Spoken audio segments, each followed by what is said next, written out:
we ran around 62 kilometers and then we have filled up 2.64 liters of petrol, and then the mileage when we calculated came to around 23.39 kilometers per liter.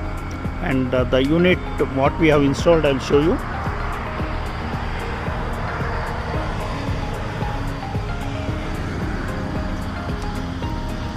Yeah, now we are going to talk to the owner of the vehicle, Mr. Harish, and he will give us his opinion about the vehicle, the performance of the fuel energizer.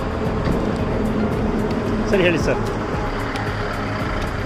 Product use ಮಾಡುತ್ತಂದ್ರೆ ತುಂಬ ಸ್ಮೂತಾಗಿ run ಆಗ್ತಾ ಇದೆ ಗಾಡಿ. ಆಮೇಲೆ pickup ಇದು ಮಾತ್ರ ತುಂಬಾ comfortable ಆಗಿದೆ. ಯಾಕಂದರೆ ಪಿಕಪ್ನಲ್ಲಿ ನಮಗೆ ತುಂಬಾ ಒಂದು ಇದಿತ್ತು, ಬಟ್ ಈಗ ಪಿಕಪ್ ತುಂಬ ಚೆನ್ನಾಗಿದೆ.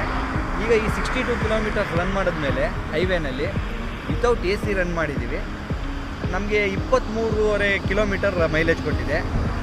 ಆ್ಯಕ್ಚುಯಲ್ ಮೈಲೇಜ್ ಬಂದುಬಿಟ್ಟು ನಾರ್ಮಲ್ ಕಂಡೀಷನಲ್ಲಿ ಈ ಪ್ರಾಡಕ್ಟ್ ಹಾಕೋಕ್ಕಿಂತ ಮೊದಲು 15 to 16 ಕಿಲೋಮೀಟರ್ಸ್ ಮೈಲೇಜ್ ಕೊಡ್ತಾಯಿತ್ತು. ಈಗ ನಮಗೆ ಸ್ಮೋಕ್ ಬರ್ತಾಯಿಲ್ಲ, ಪಿಕಪ್ ಜಾಸ್ತಿ ಆಗಿದೆ, ಇಂಜಿನ್ ಫುಲ್ಲು ಸ್ಮೂತಾಗಿ ರನ್ ಆಗ್ತಾಯಿದೆ. ಜೊತೆಗೆ 6ರಿಂದ 7 ಕಿಲೋಮೀಟ್ರ್ ನಮಗೆ ಜಸ್ಟ್ ಈ 62 ಕಿಲೋಮೀಟರ್ಸಲ್ಲಿ ಜಾಸ್ತಿ ಕೊಟ್ಟಿದೆ ಪರ್ ಲೀಟರ್. ಇದು ತುಂಬ ಎಂಜಾಯ್ ಮಾಡ್ತಾ ಇದ್ದೀವಿ, ತುಂಬ ಖುಷಿಯಾಗಿದೆ. ಫ್ಯೂಯಲ್ ಎನರ್ಜೈಸರ್ ತುಂಬ ಚೆನ್ನಾಗಿದೆ, ಎಲ್ಲರೂ ಯೂಸ್ ಮಾಡ್ಬೋದು. ದಯವಿಟ್ಟು ಟ್ರೈ ಮಾಡಿ ಒನ್ಸ್, ನೀವು ತುಂಬ ಫೀಲ್ ಮಾಡ್ಬೋದು, ತುಂಬ ಎಂಜಾಯ್ ಮಾಡ್ಬೋದು, ಖುಷಿಯಾಗಿರುತ್ತೆ. ನೋಡಿ ಒನ್ಸ್ ನೋಡಿ ಟ್ರೈ ಮಾಡಿ. Thank you.